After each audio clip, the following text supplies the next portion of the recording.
కృపావరాల గురించి మనం మాట్లాడుకుందాం. కృపావరాలలో ఒక్కొక్క దాని గురించి ఒక్కొక్క భాగంగా మనం మాట్లాడుకుందాం. వాటిలో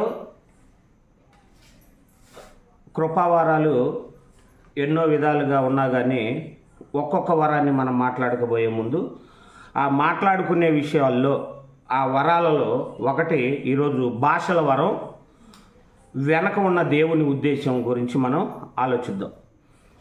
భాషలో వరాల వెనకున్న దేవుని ఉద్దేశాన్ని మనం ఆలోచిద్దాం. ఏదైనా దేవుని ఉద్దేశాన్ని బట్టి ఆలోచించి అది బయటికి తీసుకెళ్తే అది సత్యం అవుతుందే తప్ప దేవుని ఉద్దేశాన్ని పక్కన పెట్టి మనం ఆలోచిస్తే అది ఎప్పటికీ సత్యం కానే కాదు. కాబట్టి సత్యాన్ని వెతికే వాళ్ళు మాత్రం సత్యాన్ని స్వీకరిస్తారు. నాకు తెలిసిందే సత్యం అనుకునే వాళ్ళు ఎప్పటికీ స్వీకరించరు. నిద్రపోయే వాళ్ళని ఈజీగా లేపొచ్చు, నిద్రపోయినట్టు నటించే వాళ్ళని మాత్రం ఈజీగా లేపలేం. కాబట్టి ఇది ఈరోజు నేను యూట్యూబ్లో మాట్లాడుతుంది సంఘం ద్వారా, సంఘం యొక్క ఇదిలో యూట్యూబ్లో నేను మాట్లాడుతున్న దేనికి అంటే అందరూ విశ్వసిస్తారని కాదు, అందరూ ఇది నమ్ముతారని కాదు.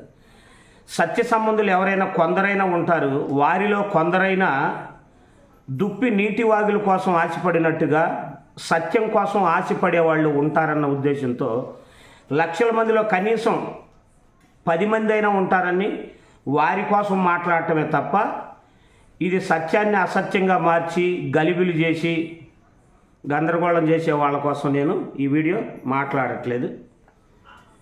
కాబట్టి సత్యాన్ని తెలుసుకోవాలి. నాకు తెలిసిందే సత్యం అనే ఆలోచనలో ఉంటే జీవితాంతం ఎప్పటికీ కూడా సత్యాన్ని నేర్చుకోలేడు.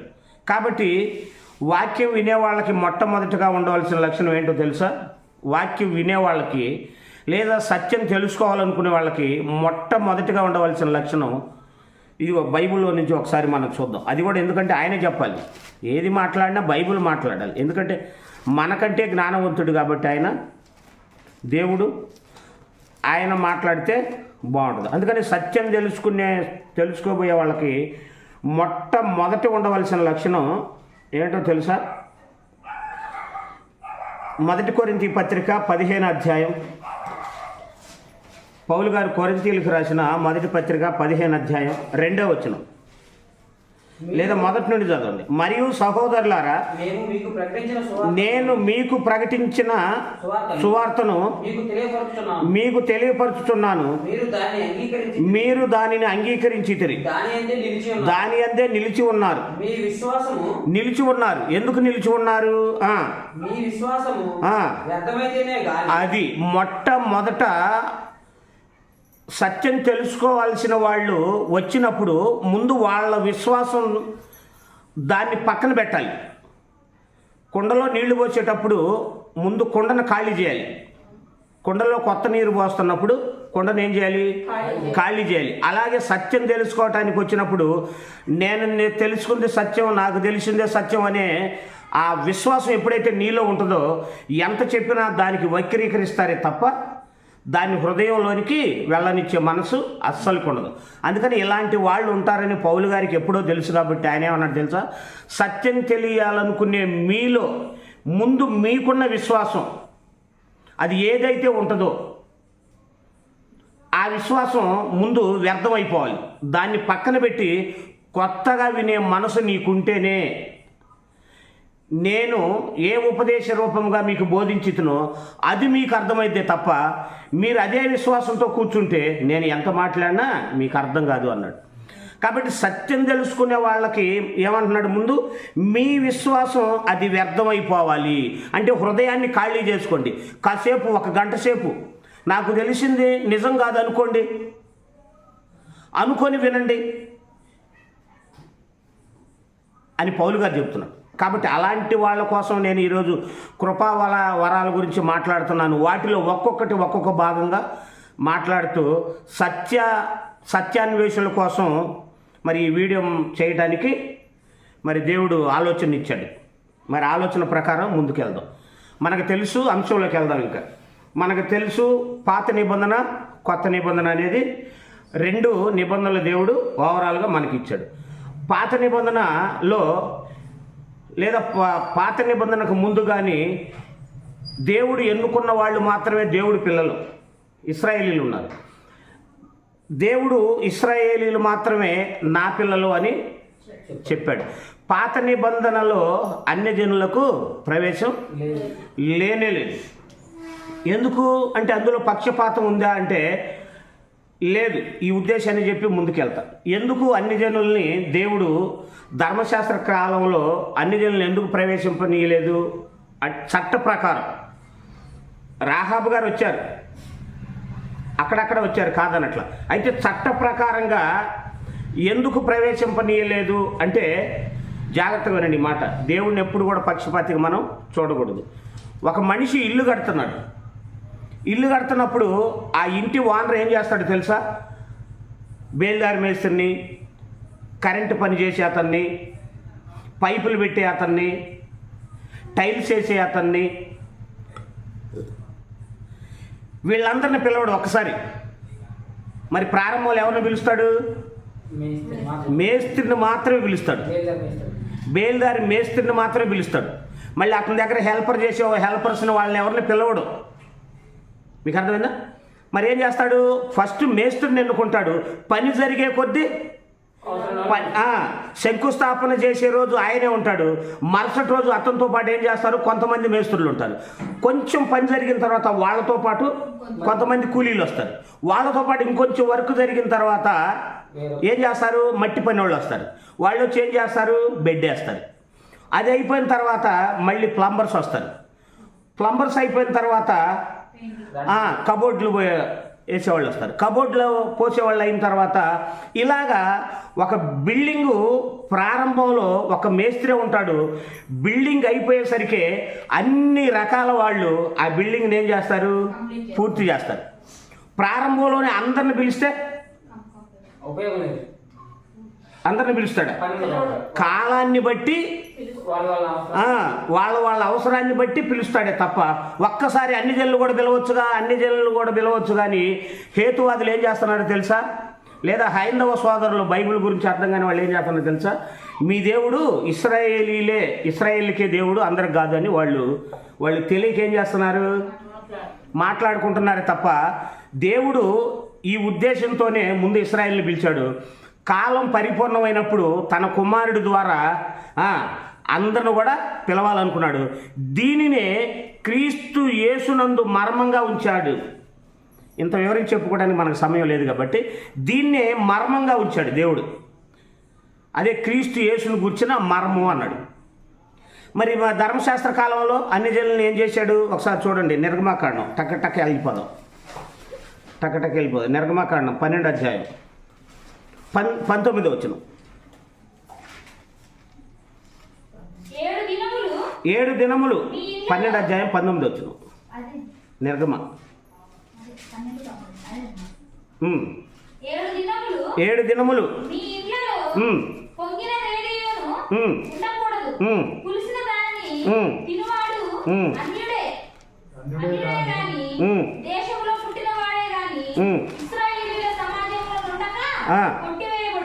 ఏం చేయకూడదు? మళ్ళీ చదవండి. ఎన్నో అధ్యాయం ఏ గ్రంథం? అది 7 దినములు మీ ఇండ్లలో పొంగినదేదీను ఉండకూడదు. పులిసిన దానిని తినువాడు అన్యుడే గాని, పులిస్తే అన్యుడే గాని,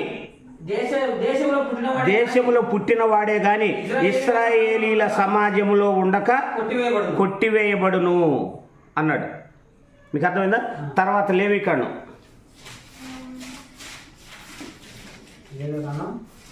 22వ అధ్యాయం 10వ వచనం. అన్యుడు ప్రతిష్ఠితమైన దానిని తినకూడదు. అది అన్యుడు ఏం చేయకూడదు? దేవునికి ప్రతిష్ఠించిన దానిని ఏం చేయకూడదు? తినకూడదు. ఎందుకని? ఒక్కసారి తింటే గలిబిలైపోద్ది. దేవుని మనసు కొంతమంది ద్వారా ఏం చేయాలనుకున్నాడు? దేవుడు పబ్లిష్ చేయాలనుకున్నాడు. అదే పాపులర్ చేయాలనుకున్నాడు. అందుకని పాపులర్ అయ్యేది కొంతమందిలోంచి పాపులర్ అయితే తప్ప ఒక్కసారి ప్రపంచానికి తెలియజేస్తే అది గలిబిలైపోద్ది. ఇల్లు కట్టించే ఓనర్ గారు అందరిని పిలిచి ఒకేసారి మాట్లాడితే ఎవరి పని ఎప్పుడు చేయాలో తెలియదు.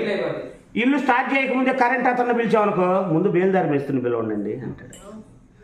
టైల్స్ వేసాను పిలిచామనుకో, ముందు ప్లాస్టింగ్ చేయించండి అంటారు. మట్టి పని వాళ్ళు పిలిపించామనుకోండి, ముందు మార్కింగ్ ఇప్పియండి అంటారు. మీకు అర్థమైందా? అందుకని దేవుడు తన ప్రణాళికని, తన యొక్క పరిశుద్ధతని ఇశ్రాయేలీల ద్వారా సమాజానికి, ప్రపంచానికి విస్తరింపజేయడానికి మొట్టమొదటిగా వాళ్ళని ఎన్నుకొని అన్యజనులను ఇందులో ప్రవేశపెట్టమాకండి. అన్యుడు ప్రతిష్ఠితమైన దాన్ని తినకూడదు. యాజకుని ఇంట నివసించు అన్యుడే గాని, యాజకుని ఇంట నివసించే అన్యుడే గాని, జీతగాడే గాని ప్రతిష్ఠితమైన దానిని తినకూడదు అన్నాడు. మళ్ళీ ఇంకా మనకు తెలుసు, ఇశ్రాయేలీలు అన్యజనులలోని పిల్లలను ఏం చేయకూడదు, పెళ్లి చేసుకోకూడదు అనమాట. వాళ్ళతో సహవాసం చేయకూడదు, వాళ్ళ ఇంట భోజనము చేయకూడదు. ఎందుకని? పక్షపాతం అంటే కాదు, ఒక ప్రత్యేకతని నేర్పటానికి. పరిశుద్ధతకు బయట ఉన్న వాళ్ళకి ఒక ప్రత్యేకత నేర్పటానికే తప్ప వాళ్ళంటే అసహ్యం దేవుడికి లేనే లేదు. ప్రత్యేకతని, పరిశుద్ధులు దేవుని బిడ్డలు అంటే ఇదిగో ఇలా ఉంటారు అని మిగతా జనాంగానికి తెలియజేయడానికి మాత్రమే తప్ప దేవుడు పక్షపాత ధోరణితో కానే కాదు. అది ఆలోచించాలి.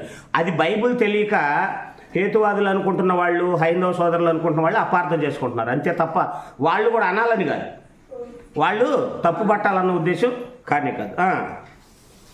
అన్యుడే కానీ ఏం చేయకూడదు అనమాట, ప్రతిష్ఠితమైన దానిని తినకూడదు అన్నాడు. తర్వాత యెషయా గ్రంథం 56వ అధ్యాయం. కాబట్టి యెహోవా సమాజంలో అప్పటికి వాళ్ళు ఏం చేయకూడదు అనమాట, వీళ్ళ వాటిలో పాలి భాగస్తులు కాకూడదు. యెషయా గ్రంథం 56వ అధ్యాయం 3వ వచనం. యెహోవాను హత్తుకొనుడి, అన్యుడు నిశ్చయముగా, యెహోవాను హత్తుకొను అన్యుడు నిశ్చయముగా యెహోవా తన జనుల నుండి నన్ను వెలివేయునని అనుకొనవద్దు. యెహోవాని హత్తుకొను అన్యుడు నిశ్చయముగా యెహోవా తన జనులలో నుండి నన్ను వెలివేశానని అనుకోవద్దు. అందుకని ఎందుకు బిల్డింగ్ కట్టాను ఏమనుకుంటున్నాడు, టైల్స్ మేస్త్రి నిన్ను పిలవలేదని అనుకో, మాకు ఇప్పుడే నీతో పని లేదంటున్నాడు. మీకు అర్థమైందా క్లారిటీగా? అంటే అర్థమయ్యే భాషలో చెబుతున్నా, అపార్థం చేసుకుంటే ఇదిగా ఉంటుంది. అందుకే దేవుని ఉద్దేశం తెలియాలి మెయిన్. మీకు అర్థమైందా? ప్లంబరు నిన్ను పిలవలేదని అనుకో, మాకు నీ సమయం వస్తే నిన్ను పిలుస్తా అంటున్నాడు. అదే ఉద్దేశంతో ఏం చెబుతున్నాడు ఇక్కడ అన్యుడితో, అన్యుడు అపార్థం చేసుకోవద్దు అని చెబుతున్నాడు. అన్యులైన మీరు నా పిల్లలే, ఇశ్రాయేలీనైన వీళ్ళు నా పిల్లలే, కాకపోతే వీళ్ళ ద్వారా మీ దగ్గరకు రావాలన్న ఉద్దేశమే తప్ప వేరొకటి వేరే చేయాలన్న ఉద్దేశం కానే కాదనమాట. అందుకని యెహోవాను హత్తుకొను అన్యుడు నిశ్చయముగా యెహోవా జనులలో నుండి నన్ను వెలివేసినని అనుకోవద్దు. షండు నేను ఎండిన చెట్టని అనుకొనవద్దు. ఎందుకన్నాడు? షండు కూడా ధర్మశాస్త్ర కాలంలో ఇశ్రాయేల్ సమాజంలో ఏం చేయకూడదు అనమాట, జనాల్లో ఉండొచ్చు కానీ నీకంటూ ఒక ఇది ఉంది, దానికి మాత్రం ఇది చేయకూడదు. ఎందుకని? షండు అంటే ఎవరో తెలుసా మన భాషలో? నపుంసకుడు. ఇప్పుడు కాలంలో హిజ్రా అంటారు. ఆ స్త్రీ పురుషులు కాని వాళ్ళు అనమాట. ఎవరు? స్త్రీ పురుషులు కాని వాళ్ళు అనమాట. ఎందుకని షండులను వద్దు అన్నాడు అంటే జాగ్రత్తగా ఉండే మాట. పాత నిబంధనలో దేవుడు సర్వసృష్టిని నింపాలి కాబట్టి అందరికి ఏమిచ్చాడు తెలుసా, మీరు ఫలించి అభివృద్ధి పొంది భూమిని నిండించండి అని చెప్పారు. అందుకే పాత నిబంధనలో మొత్తం కూడా అందరూ కూడా పిల్లల కోసం పరితపించారు, పిల్లలు లేకపోతే ఏడ్చారు. దేనికి? దేవుడు ఫలించమన్నది భౌతికంగా పిల్లలను ఫలించమన్నాడు. మీకు అర్థమైందా? ధర్మశాస్త్ర కాలం మొత్తం కూడా దేవుడి ఆలోచన ఏంటంటే మీరు మొట్టమొదటిగా ఏం చేయాలి తెలుసా, ఫలించాలి అనే ఉద్దేశం కోసమే. ఆ లోతు గారి పిల్లలు కూడా వాళ్ళకి కామం ఎక్కువై కాదు, లోక మర్యాద చొప్పున మనకు పిల్లలు కావాలి అనుకున్నారు. తామారు మామయ్య దగ్గరకు వచ్చి ఏం చేసింది, పిల్లలు కావాలనుకొని మామగారి దగ్గరికి వచ్చేసింది. ఇదంతా హై నాలెడ్జ్ వాళ్ళకి అర్థమయ్యే ఇదనమాట, విషయాలన్నమాట. మీకు అర్థమైందా? కాబట్టి అప్పటి వరకు లేయా రాహేలు కూడా పిల్లల దగ్గర, అలాగే హన్నా గారు కూడా ఇలాగా పాత నిబంధన మొత్తం కూడా పిల్లల్ని కని దేవుడికి ఇవ్వాలి, సర్వ సృష్టిని నింపాలనేది దేవుని చిత్తం. మరి దేవుని కోసం పిల్లలు కనాలి అని ఆ చట్టంలో షండు లేదా నపుంసకుడు అనే అతను పిల్లల్ని కనగలడా? కనలేడు. కాబట్టి అది భౌతికంగా పరిశుద్ధులు, ఆరోగ్యంగా ఉన్నవాళ్ళు, కుంటివాళ్ళు, గుడ్డివాళ్ళు, వీళ్ళని కూడా ఏం చేశాడు దేవుడు? కొంచెం కాలం అట్టాగా ఉండండి అన్నాడు. ఇక్కడ కూడా షండుని కూడా దేవుడు ఎందుకు దూరం చేశాడు? ఇశ్రాయేలీ జనుల్లో నుండి నేను ఎండిన చెట్టునని అనుకోవద్దు, అంతే కదా. నపుంసకుడు చెట్టు పచ్చగా ఉంటే కాయలు కాస్తాయి. ఈ షండు కూడా కాయలు కాయాలి అంటే ఉండాలి కదా. ఇతనిలో దేవుని కొరకు పిల్లలను కనే స్థితి ఈ షండుడికి లేదు. కాబట్టి ప్రస్తుత కాలానికి షండుని ఏం చేయాలి? దూరం ఉంచాలి. జాగ్రత్తగానండి. ప్రస్తుత కాలానికి ఏం చేయాలి? దూరం ఉంచాలి. రెండవది ఇంకా ఎవరెవరిని దూరం ఉంచాడు? 23:1 ద్వితీయోపదేశకాండం. టక్క తీయండి. ద్వితీయోపదేశకాండము 23 అధ్యాయం 1 వచనం. గాయము నొందిన వృషణములు గలవాడే. వృషణం అంటే తెలుసా? మన భాషలో ఆ చెడుగా అనుకోకుండా బీర్జాలు, ఏదైనా దెబ్బ తగిలితే ఏమంటారు తెలుసా? అరే వాడికి బీర్జాలకు దెబ్బ తగిలింది. పసిబిడ్డకి క్రికెట్ ఆడేటప్పుడే దెబ్బ తగిలితే ఏమంటారు? అరే బీర్జాల దగ్గర తగలకుండా చూసుకోండి. మీకు అర్థమైందా? అందుకని అంటున్నాడు బీర్జాలను. ఇప్పుడు భాషలో అప్పుడు ఏమంటున్నాడు? వృషణములు అన్నాడు. అపార్థం చేసుకోబాకండి, ఆత్మీయంగా ఆలోచించండి, బాగుంటుంది. మీకు అర్థమైందా? ఏమంటున్నాడు? గాయము నొందిన బీర్జము అంటే బీర్జాలకి గాయాలైన వాడే గాని, మర్మాంగమును కోయబడిన వాడే గాని చేరకూడదు. ఎందుకని? పిల్లలు పుట్టే యొక్క ప్రక్రియ అది. పిల్లలు పుట్టే ప్రక్రియ ఏంటది అంటే ఆ ప్రక్రియ ఏదైతే ఉందో అది లేదనుకోండి, ఏంటది? ఇంకా పిల్లల్ని కనలేడు. మరి గాయము నొందిన వృషణములు అంటే ఏంటో తెలుసా? వృషణములు బీర్జాలు అంటారు. పిల్లల్ని కనడానికి మెడిసిన్ ఆ వృషణాల్లో ఉంటుంది. జాగ్రత్తగా సైంటిఫికల్గా ఆలోచించండి. దేవుడు గొప్ప జ్ఞానం ఇది. పిల్లలు పుట్టడానికి ఆ మెడిసిన్ ఎక్కడ తయారైపోద్ది? తయారయ్యి ఎక్కడ సాగుంటుందో తెలుసా? వృషణాలలో ఉంటుంది. పిల్లలు పుట్టడానికి ఆ మెడిసిన్ ఎక్కడ ఉంటుంది? ఆ వృషణాలలో లేదా ఇప్పుడు భాషలో బీర్జాలలో ఉంటుంది అనమాట. అవి నలిగితే అందులో మెడిసిన్ తయారు కాదు కదా. కాబట్టి అది ఎప్పుడైతే ఆ వృషణాలు నలిగిపోయాయో ఆ పిల్లలు పుట్టడానికి మెడిసిన్ అక్కడ తయారయ్యేది ఏమైపోద్ది? ఆగిపోద్ది. అందుకని వృషణములు నలిగిన వాడే గాని, మర్మాంగమును కోయబడిన వాడే గాని యెహోవా సమాజంలో చేరకూడదు. తర్వాత లేవికాండం 21 అధ్యాయం 20 వచనం.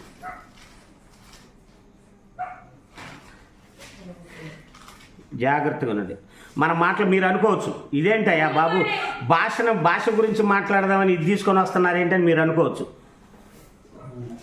కొంచెం ఓపికతో వింటే ఈజీగా అర్థమైపోద్ది. గూనివారే గాని, గుజ్జువాడే గాని, కంటిలో పువ్వు గలవాడే గాని, గజ్జి గలవాడే గాని. అంటే ఇప్పుడు యెహోవాకి బలి ఇవ్వాలి అంటే గొర్రె ఎలా ఉండాలి? అన్ని విధాలు కరెక్ట్గా ఉండాలి. అవునా కదా? ఎద్దు ఎలా ఉండాలి? అన్ని విధాల కరెక్ట్గా ఉండాలి. అలాగే ఎందుకని అంటే చట్టాన్ని బట్టి అవి శుభ్రంగా ఉండాలన్నాడు. ఇచ్చిన చట్టం అలాంటిది. ఆ చట్టం ఎందుకు ఇచ్చాడంటే మన స్థాయికి. ధర్మశాస్త్ర కాలంలో ఎంత అజ్ఞానంగా ఉన్నారు జనాలు. ఆ అజ్ఞాన కాలంలో ఉన్న వాళ్ళకి సరిపోయే చట్టం అది. అర్థమైందా? అందుకని వాళ్ళను కూడా దేవుడు ఏం చేశాడు? ప్రస్తుతానికి దూరం చేశాడు. ఇది మనకు అర్థమైందా? అర్థమైంది. కాబట్టి వాళ్ళ పిల్లల్ని వీళ్ళు చేసుకోకూడదు, వీళ్ళ పిల్లలు వాళ్ళు చేసుకోకూడదు. వీళ్ళు పోయి వాళ్ళ ఇంట్లో అన్నం తినకూడదు. యెహోవాకి ప్రతిష్ఠించినవి కూడా అన్ని జనులు ఏం చేయకూడదు? తినకూడదు. మీకు అర్థమైందా? ఇప్పుడు వరకు మనం ఏం చెప్పుకున్నాం? ఇల్లు కట్టుకునే ఆయన అందరిని ఒకేసారి పిలవడు. మరి ఎప్పుడు పిలుస్తాడు? ఆయా కాలాన్ని బట్టి. ఫస్ట్ మేస్త్రిని పిలిచాడు, మేస్త్రి మార్కింగ్ ఇచ్చాడు, మేస్త్రులు పిలిపించి, తర్వాత మార్కింగ్ ఇచ్చిన తర్వాత మట్టి పని వాళ్ళు వచ్చారు, మట్టి పని చేశారు, వీళ్ళు పిల్లర్స్ పోసారు, తర్వాత కంకర వాళ్ళు స్లాబ్ వేసే వాళ్ళు వచ్చారు. ఇలాగా కాలం సంపూర్ణమైన అనుకున్న తర్వాత అప్పుడు వద్దనుకున్న వాళ్ళని దూరం చేసిన వాళ్ళ దేవుడు ఏం చేస్తున్నాడు తెలుసా? దగ్గరకి చేరుస్తున్నాడు. అందుకే ఆ కాలంలో ఇశ్రాయేలు ఎలా ఉన్నారు తెలుసా? యెహోవా మా దేవుడు అన్నట్టున్నారు. అందుకని యోహాను గారు, మీరు యెహోవా దేవుడు మీ దేవుడే అనుకుంటున్నారేమో, దేవుడు తలుచుకుంటే రాళ్ల వలన పిల్లలు పుట్టిస్తాడు. ఎందుకని? ఈ మర్మం తెలియలే వాళ్ళకి, తెలియక అతిశయపడ్డారు, మేము అబ్రహాం సంతానం అని. అందుకని యోహాను గారికి అర్థమయ్యి, ఎందుకని? రాబోయే కాలాన్ని చెప్పేది ఆయనే కదా, క్రీస్తు రాజ్యం గురించి ప్రకటించబోయేది ఆయనే కదా. అందుకని ఆయనకు తెలుసు కాబట్టి ఆయనే అన్నాడు, మీరు అబ్రహాం సంతానం అని మీరు అనుకుంటున్నారా? దేవుడే తలుచుకుంటే ఈ రాళ్ల వలన కూడా పిల్లలు పుట్టిస్తాడు. దేవుడేదో కాలం కోసం అన్ని జనులు కొంతకాలం దూరం చేస్తే మేమే దేవుడి పిల్లలమని మీరు అతిశయిస్తే దేవుడు ఊరుకోడు. దేవుడు పక్షపాతి కానే కాదు. కాలం కోసం ఉంచాడంతే అన్ని జనులు కూడా రావటానికి. ఆ కాలం ఎక్కడొచ్చిందనేది ఇప్పుడు మనం చూద్దాం. కాలం తెలిస్తే, వాళ్ళు పిలిస్తే భాషలు ఎందుకో అప్పుడు అర్థమైంది. ఇప్పుడు అపోస్తుల కార్యాలు అన్యజనుడు చట్ట ప్రకారం, నేను అంటున్నా గుర్తుపెట్టుకోండి, నిబంధన ప్రకారం, చట్ట ప్రకారం మనం మాట్లాడుతున్నాం. అబ్రహాం గారికి వాగ్దానం చేశాడు. మీకు అర్థమైందా? అబ్రహాం గారికి వాగ్దానం చేశాడు. ఎక్కడ? ఆదికాండం 12 అధ్యాయంలో, నీ యందు సమస్త వంశములు ఆశీర్వదించబడతాయి అన్నాడు. ఎక్కడి నుంచి ఆశీర్వదించబడేది? సమస్త వంశాలు. అప్పటి వరకు ఇశ్రాయేలు వంశాలే, అర్థమైందా? అప్పటి వరకు యూదులు ఉన్నారు, కానీ కాలం పరిపూర్ణమైంది. అన్యజనుడు కూడా ఏం చేయాలి? సంఘంలోకి చేర్చబడాలి. ఇప్పుడు రండి అపోస్తుల కార్యాలు 10వ అధ్యాయం. ఇది తెలిస్తే మనకు భాషలు అర్థమైంది. మీరు అనుకోవచ్చు తికమగ్గా ఉంది అని, ఓపికతో వినండి. 10వ అధ్యాయంలో ఇక్కడ మనకు తెలుసు, దేవుడు పేతురు గారికి ఒక దర్శనం వల్ల దర్శనం ఇచ్చాడు. అర్థమైందా? దర్శనం ఇస్తే ఏం జరుగుతుంది చూడండి. 10వ వచనం నుంచి, 10వ అధ్యాయం 10వ వచనం అపోస్తుల కార్యాలు. అతడు మిక్కిలి ఆకలిగొని భోజనము చేయగోరెను. ఇంటివారు సిద్ధము చేయుచుండగా అతడు పరవశుడై ఆకాశము తెరవబడుటయు 4 చెంగులు పట్టి దింపబడిన పెద్ద దుప్పటి వంటి ఒక విధమైన పాత్ర భూమి మీదికి దిగి వచ్చుటయు చూచెను. అందులో భూమి యందుండు సకల విధములైన చతుష్పాద జంతువులను, అంటే ఆయా భాషలు మాట్లాడువారు వీళ్ళతో పోల్చాడు. గుర్తుపెట్టుకోండి, జంతువులు అనగానే జంతువులు కాదు, నోరు లేని వాటిని దూరం చేస్తాడు. మనుషులకే ఆయన పక్షపాతి కాదు, మరి చతుష్పాద జంతువులు కాదు. అందుకని ఆయా భాషలు ప్రకటన గ్రంథంలో చెప్తాడు కదా. వెళ్దాం అక్కడికి కూడా, లేదు చూద్దామా? చూడండి ప్రకటన గ్రంథం 5వ అధ్యాయం 9-10 వచనాలు. ఆ పెద్దలు నీవు ఆ గ్రంథమును తీసుకొని దాని ముద్రలను విప్పుటకు యోగ్యుడవు. నీవు వధింపబడిన వాడవై నీ రక్తం ఇచ్చి ప్రతి వంశములోను ఇశ్రాయేలు వంశం కాదు, ప్రతి వంశములోను, ఆయా భాషలు మాట్లాడే వారిలోను, ప్రతి ప్రజలోను, ప్రతి జనములోను దేవుని కొరకు మనుషులను కొని. అర్థమైందా? అంటే ఇక్కడ ఎవరు? భూమి మీద ఉన్న సమస్త జనం, సమస్తం ఆయా ప్రజల్లోను. ఇక్కడ కూడా ఏముంది? చతుష్పాద దుప్పటి వంటి ఒక విధమైన పాత్ర భూమి మీదికి వచ్చుటయు చూచెను. అందులో భూమి యందు సకల విధములైన చతుష్పాద జంతువులను, ప్రాకు పురుగులను, ఆకాశ పక్షులను ఉండెను. అప్పుడు పేతురు, నీవు లేచి చంపుకొని తినమని ఒక శబ్దం అతనికి వినపడెను. అయితే పేతురు, వద్దు ప్రభువా, నిషిద్ధమైనది అపవిత్రమైనది ఏదైనా నేను ఎన్నడూ తినలేదని చెప్పగా. ఎవరితో మాట్లాడుతున్నాడు? దేవుడితోనే. అర్థం కాల పేతురు గారికి కూడా, ఎందుకని మర్మంగా ఉంచబడింది కదా ఇది. అప్పుడు ఆయన అంటున్నాడు, దేవుడు పవిత్రము చేసిన వాటిని నీవు నిషిద్ధమైన వాటినిగా ఎంచవద్దని మరలా రెండవ మారు ఆ శబ్దం అతనికి వినబడెను. ఇలాగ ముమ్మారు జరిగెను. వెంటనే ఆ పాత్ర ఆకాశమునకు ఎత్తబడెను. 17వ వచనం, పేతురు తన కలిగిన దర్శనం ఏమై ఉండును అని తనలో తనకు ఎటూ తోచక ఉండగా, అంటే పేతురు గారికి అర్థం కాల. కొర్నేలి గారు సంఘంలోకి రావాలి, అప్పటి వరకు నేను దూరం చేశాం కదా, ధర్మశాస్త్రంలో దూరం చేశాం కదా, అన్యుడు వద్దు వద్దు వద్దని చెప్తున్నాను కదా, ఆ అన్యుడిని తిరిగి మళ్ళీ సంఘంలోకి రావాలి అనే ఉద్దేశంతో ఆ అలంకార భాషలో ఏం చేశాడు, ఇదిగో ఈ జంతువులన్నిటిని మళ్ళీ నువ్వు చంపుకొని తిను. మీకు అర్థమైందా? దీనికి ఇంకా ఉంది, వివరణ చాలా ఉంది. మా చంపుకొని తినమన్న దానికి వాటికి వీలైతే ఎప్పుడైనా మాట్లాడుకుందాం.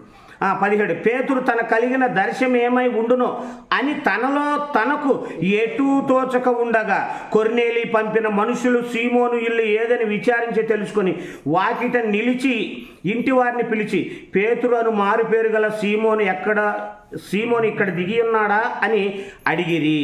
పేతురు ఆ దర్శనమును గూర్చి యోచించుకొనుచుండగా, చూడండి, కరెక్ట్గా ఆ దర్శనం ఏమై ఉందని ఆలోచించుకుంటున్నాడు. ఆ దర్శనానికి సెట్ అయ్యే విధంగా ఎవరిని పంపించాడు? కొర్నేలి గారి గురించి వచ్చారనమాట, ఆ దర్శనం యొక్క నిర్వచనం తెలియటానికి. అందుకని ఆలోచించుకొనుచుండగా జాగ్రత్తగా ఉన్నాను. ఆలోచించుకొనుచుండగా ఆత్మ, ఇదిగో ముగ్గురు మనుషులు నిన్ను వెతుకుతున్నారు, నీవు లేచి క్రిందికి దిగి సందేహింపక వారితో కూడా వెళ్ళుము. అంటే అప్పటి వరకు ఏం చేస్తున్నాడు? సందేహం వచ్చింది, ఏంటి ఇదేంటని. సందేహింపక వారితో కూడా వెళ్ళుము, నేను వారిని పంపి ఉన్నానని అతనితో చెప్పాను. పేతురు ఆ మనుషుల యొద్దకు దిగి వచ్చి ఇదిగో మీరు వెతకవాడను నేనే, మీరు వచ్చిన కారణమేమని అడిగాను.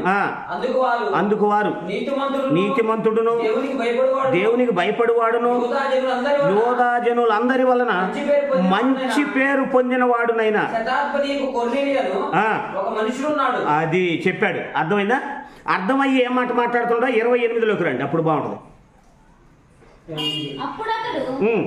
28 వచ్చి జాగ్రత్తగా ఉండండి. పేతురు గారికి దర్శనం యొక్క వివరణ అర్థమైంది. కొర్నేలి గారి దగ్గరకు పంపించేసరికి పేతురు గారికి దర్శనం యొక్క భావం అర్థమైపోయి 28 వచ్చిన ఏమంటున్నాడు చూడండి. అప్పుడు అతడు అన్యజాతి వానితో సహవాసము చేయుటేనను అట్టి వానిని ముట్టుకొనుటేనను యూదునకు ధర్మము కాదని మీకు తెలియను. అయితే ఏ మనుషుడు నిషేధింపదగిన వాడని అయినను అపవిత్రుడని అయినను చెప్పకూడదని దేవుడు నాకు చూపించి ఉన్నాడు. ఎక్కడ? దర్శనములో. జంతువులు అనగానే జంతువులు అనుకో, మాకు అర్థమైందా? జంతువులు అనగానే అనుకోబాకు. అప్పుడు వేటిని దూరం చేశాడో, అప్పుడు దూరం చేసిన వాటిని దర్శనం ద్వారా మళ్ళీ ఏం చేస్తున్నాడు? దగ్గరకు చేస్తున్నాడు. పేతురు గారికి అప్పుడు అర్థమైంది. చూపించాడు అన్నాడా, చెప్పాడు అన్నాడా? చూపించాడు. ఎక్కడ? దర్శనములో. దర్శనాన్ని చూడటం, ఎంత బాగుందో చూడండి. Bible clarity. ఆలోచించే స్టామినా నీలో ఉండాలి. ఎవరి మీద ఆధారపడి వాళ్ళు నచ్చినంత వరకు వాళ్ళు చెప్పింది రైట్ అనటం, వాళ్ళు నచ్చనప్పుడు అది సత్యమైనా సరే తప్పు అనటం ఏంటిది? నరకానికైనా వెళ్ళడానికి సిద్ధపడుతున్నాడు కానీ ఎదుటి మనిషి నచ్చకపోతే ఆ మనిషి చెప్పింది నిజమైనా సరే అబద్ధంగా మార్చడానికి ప్రయత్నిస్తున్నారు. ఎవరు చెప్పినా సత్యమే. అది వ్యభిచారి చెప్పినా సరే, పరిశుద్ధుడు చెప్పినా సరే, ఎవరు చెప్పినా సరే సత్యమే తప్ప సత్యం మారదు. చెప్పే మనిషి మారచ్చు. సత్యాన్ని స్వీకరించు. సత్యం చెప్పిన వ్యక్తి నచ్చలేదని అతని మీద పగ తీర్చుకోవటం చేతగాక అతను తప్పు చెప్పాడు అంటే కాదు. అది ఎప్పటికీ నిన్ను నువ్వు పాడు చేసుకుంటున్నట్టే. అందుకని అంటున్నాడు, అప్పుడు అతడు జాతి వానితో సహవాసము చేయటేనను అట్టి వారిని ముట్టుకొనుటేనను యూదునకు ధర్మము కాదని మీకు తెలియను. అయితే ఏ మనుషుడు నిషేధింపదగిన వాడని అయినను అపవిత్రుడని అయినను చెప్పకూడదని దేవుడు నాకు చూపించున్నాడు. కాబట్టి నన్ను పిలిచినప్పుడు అడ్డమేమీ చెప్పక వచ్చి తిని కనుక ఎందు నిమిత్తము నన్ను పిలవనంపితిరో దానిని గూర్చి అడుగుచున్నానని వారితో చెప్పాను. ఎంత బాగుందండి బాబు బైబిల్. అంటే పేతురు గారికి కూడా అన్యజనుడు సంఘములోకి రావాలి అన్న సంగతి పేతురు గారికి కూడా అప్పటి వరకు మర్మంగా ఉంచబడిందంటే ఇంకా పేతురు గారితో మిగతా 12 మంది అపోస్తుల పరిస్థితి ఏంటి? ఇప్పుడు వాళ్ళకి ఎలా చెప్పాలి? జాగ్రత్తగా నండి, ఇక నుంచి జాగ్రత్తగా నండి. వాళ్ళకి ఎలా చెప్పాలి? పేతురు గారి కంటే దర్శనం వచ్చింది, మరి మిగతా 12 మందికి కూడా దర్శనం రప్పించాలా? దర్శనం రప్పించాలా? 12 మందికి దర్శనం రప్పించి 12 మందికి ఆ కొర్నేలి గారి లాంటి వాళ్ళని పరిచయం చేయాలా? అది మన ఆలోచన, అది మన తెలివితేటలు. మరి మిగతా వాళ్ళకి ఎలా తెలియజేయాలి? మరి మిగతా వాళ్ళకు కూడా తెలియాలి. అన్యజనులు వీళ్ళకు కూడా సంఘంలోకి అవకాశం ఉంది అని ఎలా తెలియజేయాలి? ఎలా తెలియజేయాలి? అవును కదా? ఎలా తెలియజేయాలనుకున్నాడో ఇప్పుడు మనం ఏం చేద్దాం? ఆలోచిద్దాం. ఏం చేద్దాం? ఆలోచిద్దాం. జాగ్రత్తగా ఉండండి. ఇదే పేతురు గారు 11వ అధ్యాయం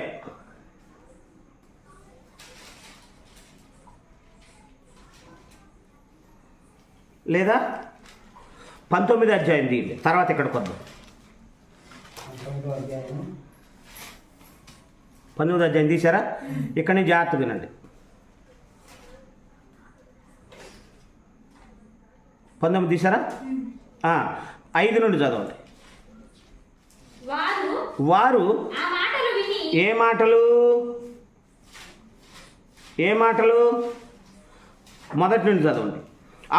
అపోల్లో కొరింథులో ఉన్నప్పుడు జరిగినదేమనగా, పౌలు పై ప్రదేశములలో సంచరించి ఎఫెసునకు వచ్చి కొందరు శిష్యులను చూచి, మీరు విశ్వసించినప్పుడు పరిశుద్ధాత్మను పొందితిరా అని వారిని అడగగా, వారు పరిశుద్ధాత్ముడు ఉన్నాడన్న సంగతియే మేము వినలేదని చెప్పిరి.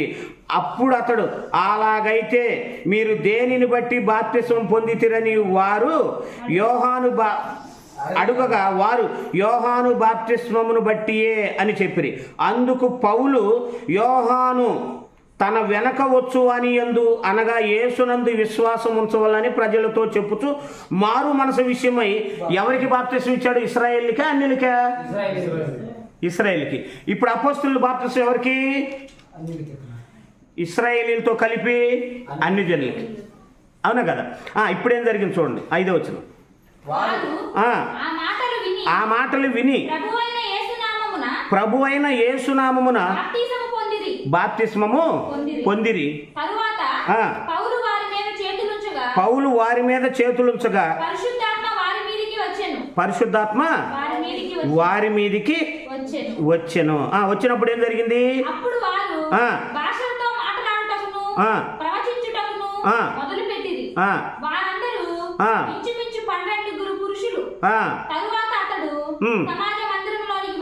చాలు. అంటే ఏమంటున్నాడు ఇక్కడ? ఆ మాటలు విని ప్రభు అయిన యేసునామమున బాప్తిసం పొందిరి. తరువాత పౌలు వారి మీద చేతులుంచగా పరిశుద్ధాత్మ వారి మీదకి వచ్చును. అప్పుడు వారు భాషలతో మాట్లాడుటకును ప్రవచించుటకును మొదలు పెట్టిరి. వారందరూ ఇంచుమించు 12 పురుషులు. ఎవరు వాళ్ళు? వీళ్ళు అపోస్తులు అయితే పౌలు గారితో కలుపుకుంటే ఎంతమంది?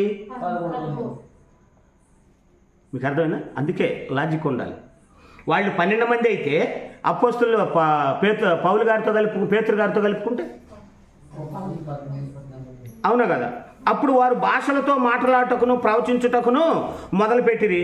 వారందరూ ఇంచుమించు 12 పురుషులు. అర్థమైందా? బాప్తిసం యేసునామమున పొందారు. ఎవరు?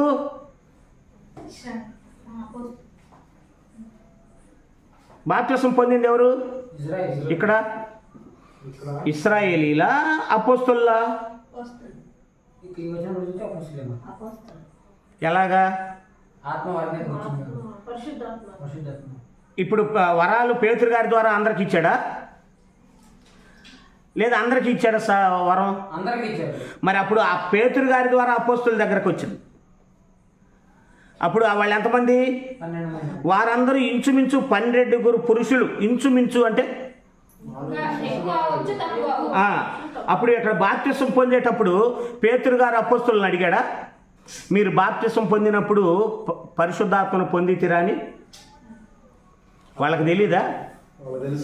అపోస్తులకైతే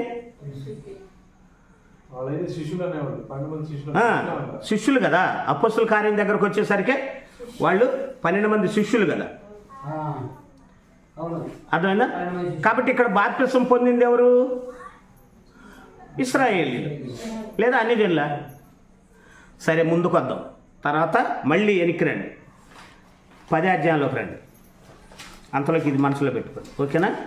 అక్కడ మనం మాట్లాడుకుందాం. 10వ అధ్యాయం 10వ అధ్యాయం ఎక్కడి నుంచి? 44 నుండా. పేతురు ఈ మాటలు ఇంకా చెప్పుచుండగా అతని బోధ విన్న వారందరి మీదికి పరిశుద్ధాత్మ దిగెను.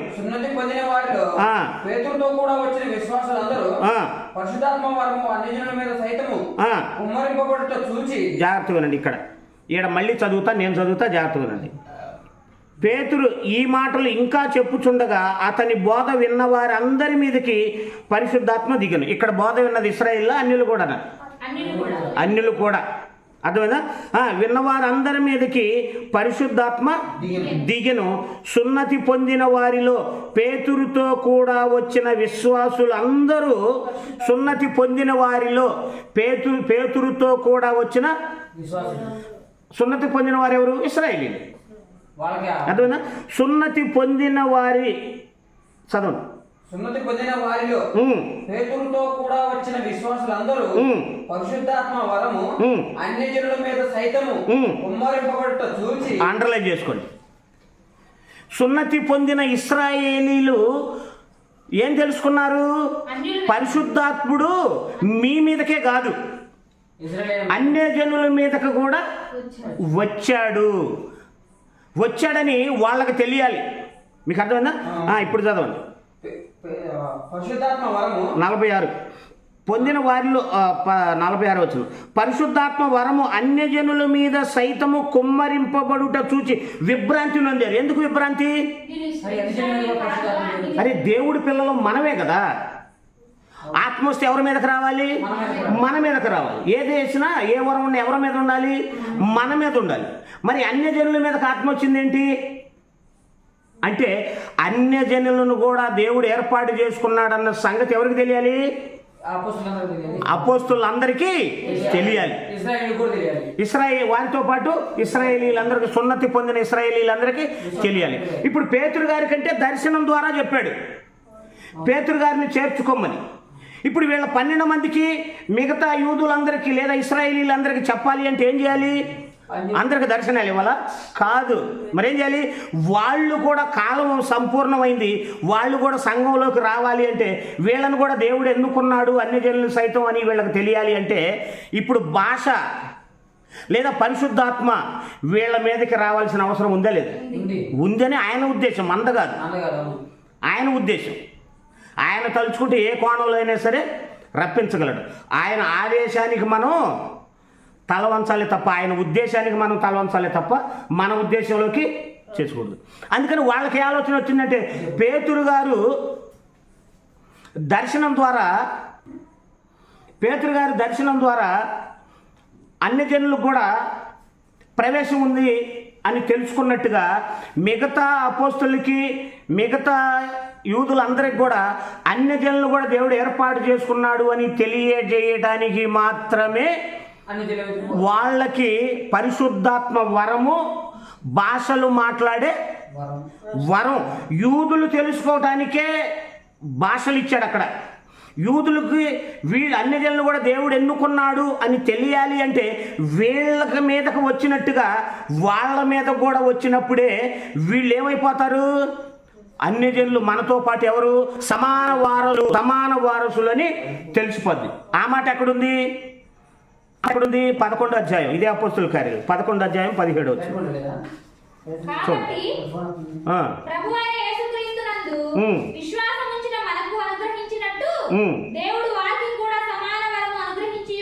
దేవుడు వారికి కూడా సమాన వరము జాగ్రత్తగానండి. చదవండి, మళ్ళీ ఒకసారి చదవండి. ఎందుకంటే ఇప్పుడు కూడా భాషలు ఉండాలి. దేవుడికి ఆజ్ఞ వేసే వాళ్ళు ఉన్నారు. ఇప్పుడు ఉండాలి, నీ ఇష్టమా? ఉండాలి అంటే ఆల్రెడీ అన్ని జనులు మత్స్యాకల భాషలు మాట్లాడే వాళ్ళని చూసి ఆల్రెడీ భయంకరంగా ఇది చేస్తున్నారు. వాళ్ళతో పాటు సత్యం తెలుసుకుంటున్న వీళ్ళు కూడా కలిసి అదేమంటారు నాకు తెలుసా, సత్యం చెప్పి ఎంతమందిని రక్షించావన్నా అంటున్నారు. దౌర్భాగ్యం మాట. అలాగని అబద్ధం చెప్పి రక్షిస్తావా? యేసు ప్రభు అబద్ధం చెబితే 120 లక్షల మంది వచ్చేవాళ్ళు, 12 మంది కాదు. ఎంతమందిని సంపాదిస్తావయ్యా? సత్యం కోసం స్టార్టింగ్లో బాగానే ఉంటారు. రోజులు గడిచి అబద్ధం చెప్పేవాళ్ళ సంఘాలు విస్తరించిపోగానే అటువైపు చూసి అబ్బా నాకు కూడా ఇంతమంది జనం రావాలి అంటే ఈ సత్యాన్ని పక్కన పెడితే నాకు ఇంతమంది వస్తారు, ఇంత పాపులారిటీ వచ్చింది. దిక్కుమాలిన వారాలు. మొదట ఆత్మానుసారంగా ప్రారంభించి శరీర సంబంధి పెద్ద పెద్ద సంఘాలు కడితే వాళ్ళని చూసి శరీర సంబంధిగా మారిపోతావా? వాళ్ళకంటే తెలియక నీకు తెలిసి పరలోక సంబంధమైన వరాలు రుచి చూసి మళ్ళీ వాళ్ళ మీదకి వెళ్తావా? కీర్తన గ్రంథంలో చెప్పబడినట్టు ధనవంతుని చూసి మత్సరపడే వాళ్ళు ఉంటారంట. వాళ్ళని చూసి కూడా వీళ్ళు మత్సరపడి ఇప్పటి వరకు మేము తెలుసుకుంది తప్పు. ఎందుకని? నాకు సత్యం చెప్పేవాడు నచ్చడు కాబట్టి అతను రైట్ చెప్పినా. ఎందుకని? జనం కోసం సత్యాన్ని విడిచిపెడతావా? మరణం దగ్గరకు వచ్చినప్పుడైనా సరే వెక్కి వెక్కి ఆడవలసి వస్తుంది మంచం మీద పడి. ఎందుకు? జనం దేనికి పనికి వస్తారు? ఆ జనం అసత్యంలో ఉన్న జనం. వ్యక్తిని ఉద్దేశించి నువ్వు చెడిపోతే, నీ ద్వారా అనేక మంది చెడిపోతే సమాజాన్ని పాడు చేస్తున్నావా బాగు చేస్తున్నావా? క్లియర్గా ఉందా లేదా? మళ్ళీ చదవండి ఇదే మాట. కాబట్టి ప్రభు అయిన యేసుక్రీస్తునందు విశ్వాసముంచిన మనకు అనుగ్రహించినట్టు దేవుడు వారికి కూడా సమాన వరము అనుగ్రహించి ఉండగా అనుగ్రహించి ఉండగా దేవుని అడ్డగించుటకు నేను ఏ పాటి వాడనని చెప్పాను. వారు ఈ మాటలు విని మరేమీ అడ్డు చెప్పక, అట్లయితే అన్యజనులకును దేవుడు జీవార్థమైన మారు మనసు దయచేసి. వాళ్ళకి ఈ మనసు ఎప్పుడు వచ్చింది?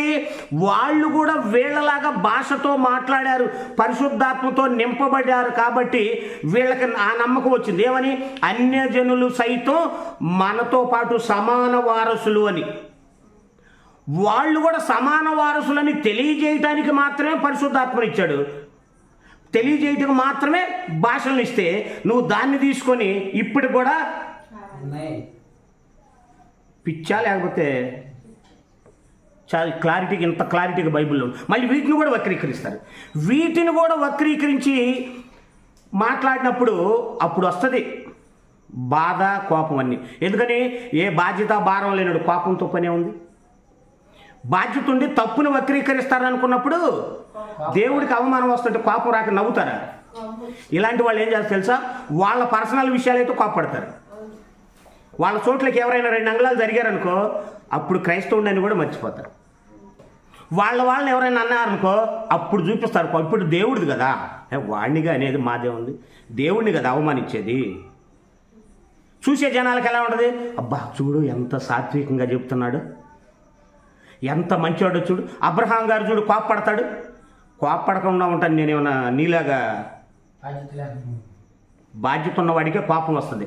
అవమానం తెచ్చేటప్పుడే కోపం వస్తుంది. నన్ను వ్యక్తిగతంగా 100 నవ్వు వస్తూ ఉండదు. జీవప్రసాద్ అన్న మీటింగ్ వెళ్ళేటప్పుడు దారిలో భయంకరంగా తిట్టాడు. భయంకరంగా నోటికి పట్టని, మీకు చెప్పడానికి కూడా రాని బూతులు మాట్లాడాడు. నన్ను నవ్వుతూ ఉంటే అంటున్నాడు, సిగ్గులేదురా నీకు, నవ్వుతున్నావు ఇంకా అన్నాడు. మీరు విన్నారు? బైక్ పక్కనాపి మరీ తిట్టించుకున్నా. సిగ్గులేదురా నీకు ఇంకా నవ్వుతున్నావు అంటే తిట్టేది నన్నే కదన్నా, దేవుణ్ణి కాదు కదా అన్న. తిట్టేది నన్ను కదా, దేవుణ్ణి కాదు కదా. నువ్వు నాకు సత్యం కోసం తిట్లు తింటావు, ఎంతో ఆనందం. తప్పు చేసి తిట్లు తింటే కదా బాధ. నీకు సత్యం చెప్పాను, ఇది కాల అర్థం కాల, తిట్టావు నన్ను కదా. అదే వాక్యం దగ్గరకు వచ్చి దేవుడి మీద ఒక్క నిందయ్యి కోపం అప్పుడు వస్తుంది. ఎందుకని? నన్నంటే పట్టించుకోను, నేను ఆఫ్టర్ ఆల్ గాడిని. కానీ దేవుడి దగ్గరకు వచ్చి సత్యాన్ని నీ ఇష్టంగా మార్చుకోవాలనుకుంటే అప్పుడు చూస్తావు కోపం అంటే ఎలా ఉంటుందో. ఎందుకని అది దేవుణ్ణి అవమానిస్తుంటే దేవుని కుమారుడిగా బాధ్యత ఉంది. బాధ్యత లేని వాడు వెకిలిగా నవ్వుతూ, మీరే అన్నారు, వెకిలిగా నవ్వుతూ సీరియస్నెస్ లేకుండా నవ్వటానికి నేనేమన్నా నోటికి మాత్రం చెప్పి తర్వాత మర్చిపోయాడినా.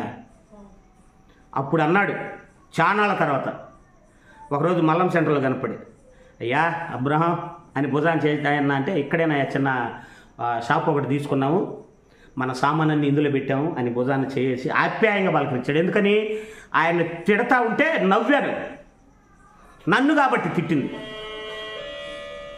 కానీ దేవుడు వాక్యం దగ్గరకు వచ్చి సత్యాన్ని చేతబట్టుకొని ఒకప్పుడు ఇది రైట్ అని నీ స్వార్థం కోసం చిందులేస్తా ఉంటే ఊరుకొని ఆగడానికి నేనన్నా నీ బ్యాచ్ అనుకుంటావా? రాజీకి వచ్చే పనే లేదు. నాకు కావాల్సింది నీలాగా మంది కాదు, సత్యం. మంది కావాలనుకున్నాడు సత్యాన్ని విడిచిపెడతాడు. మనుషుల మీద ఆధారపడ్డా సత్యం మీదనే ఆధారపడతాడు. అలాంటి వాళ్ళ దగ్గర ఎంతమంది ఉంటారు? కొద్ది మంది ఉంటారు. స్పష్టంగా ఉందా లేదా బైబిల్? ఇక్కడ స్పష్టంగా ఉందా? స్పష్టంగా ఉంది. మళ్ళీ చదువుతున్న అలాంటి వాళ్ళ కాదు. కాబట్టి ప్రభు అయిన యేసుక్రీస్తునందు విశ్వాసం ఉంచిన మనకు అనుగ్రహించినట్టు దేవుడు వారికి కూడా సమాన వరము అనుగ్రహించి ఉండగా ఎలా తెలిసింది? పరిశుద్ధాత్మను పంపటం ద్వారా, భాష మాట్లాడటం ద్వారా. ఆ సందర్భం కూడా చూద్దాం. కాబట్టి ప్రభు అయిన యేసుక్రీస్తునందు విశ్వాసం ఉంచిన మనకు అనుగ్రహించినట్టు దేవుడు వారికి అన్యజనులకు కూడా సమాన వరము అనుగ్రహించి ఉండగా దేవుని అడ్డగించుటకు నేనే పాటి వాడనని చెప్పాను. వారు ఈ మాటలు విని మరి ఏమీ అడ్డు చెప్పక, వాళ్ళు చెప్పలేదు ఎందుకని అర్థం చేసుకుంది. అదే వీళ్ళైతే అది కూడా ఆ వివరణలో కూడా ఎలా ఉంటుందో తెలుసా? అసలు ఆ యాటిట్యూడే ఎలా ఉంటుందో తెలుసా? మరి ఏమీ తెలియని వీడే ఇంత ఇదిగా ఉంటే అన్నీ తెలిసిన దైవజనులు ఎంతోమంది మహామగులు ఉన్నారు. వాళ్ళ కాళ్ళ దగ్గర కూర్చొని నేర్చుకోవచ్చు, వాళ్ళ కాళ్ళ దగ్గర పడి నేర్చుకోవచ్చు. వాళ్ళేమో వాళ్ళు ఉన్న తీరే వేరు, వీళ్ళు మాత్రం కడుపులో నీళ్లు కదలకుండా ఏం బ్రదర్ అసలు ఎలా వస్తుందరా నీకు అసలు ఆ నవ్వు ఫీలింగ్ అనడా దేవుడు? అంటాడు. వాక్యం దగ్గర ఉన్నప్పుడు సీరియస్, విడిగా ఉండు, నీ ఇష్టం వచ్చినంత సరదాగా ఉండు. అట్లయితే అన్యజనులకు కూడా దేవుడు జీవార్థమైన మారు మనసు దయచేసి ఉన్నాడని చెప్పుకొనుచు దేవుని దేన్ని బట్టి? పరిశుద్ధాత్మను ఇవ్వటాన్ని బట్టి. పరిశుద్ధాత్మను ఇవ్వటాన్ని బట్టి అన్యజనులు వచ్చారా? వచ్చిన తర్వాత ఇప్పుడు కూడా ఆత్మ ఉంది, ఇప్పుడు కూడా కుమ్మరించబడుతుంది, ఇప్పుడు కూడా భాష మాట్లాడుతున్నానంటే అంటే ఇప్పటికీ యూదులు ఉన్నారా? మీకు అర్థమవుతుందా? ఇప్పటికీ యూదులు ఉన్నారా? ఎందుకని? యూదులు ఉంటే కదా వీళ్ళకి పరిశుద్ధాత్మ రావాలి, యూదులు ఉంటే కదా వీళ్ళు భాషలు మాట్లాడాలి. ఎందుకని అంటే యూదులకు తెలియాలి అన్యజనులు కూడా దేవుడు ఏర్పాటు చేసుకున్నాడని. మరి ఇప్పుడు తెలియదా? తెలిసినాక భాషలు ఎందుకు? తెలిసినాక వరం ఎందుకు? క్లారిటీ ఉందా లేదా బైబిల్? మళ్ళీ రండి 10వ అధ్యాయం, మళ్ళీ 10వ అధ్యాయం 44 చూడండి. పేతురు ఈ మాటలు నేను చదువుతాను, మీరు చదివే ఒకవేళ యూట్యూబ్లో మైక్ వినపడకపోవచ్చు. పేతురు ఈ మాటలు ఇంకా చెప్పుచుండగా అతని బోధ ఉన్న వారందరి మీదకు పరిశుద్ధాత్మ దిగెను. సున్నతి పొందిన వారిలో పేతురుతో కూడా వచ్చిన విశ్వాసులందరూ పరిశుద్ధాత్మ వరము అన్యజనుల మీద సైతము కుమ్మరింపబడుట చూచి విభ్రాంతి నొందారు. వాళ్ళు విభ్రాంతి నొందాలి కాబట్టే వీళ్ళకి ఏం రావాల్సి వచ్చింది? తెలియదా మాత్రం? వ్యక్తి మీద ఆధారపడేవాడికి సత్యానికి ఇది కాదు.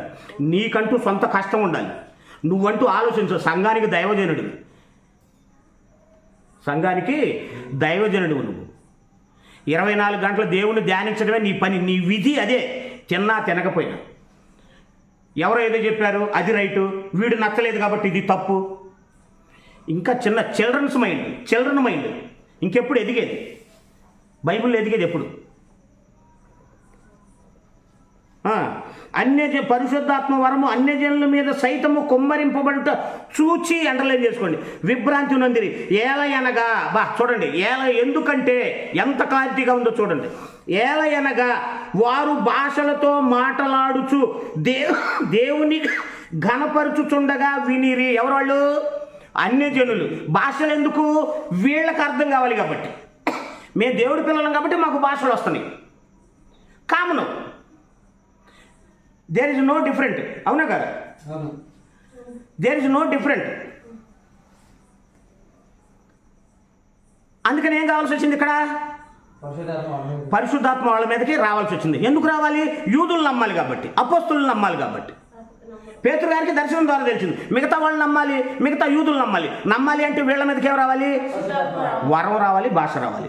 చిన్న లాజిక్ ఇది. దీనికి మీటింగ్స్ వాళ్ళకి ఇచ్చేసేది చెబితే వింటారా? వినరు.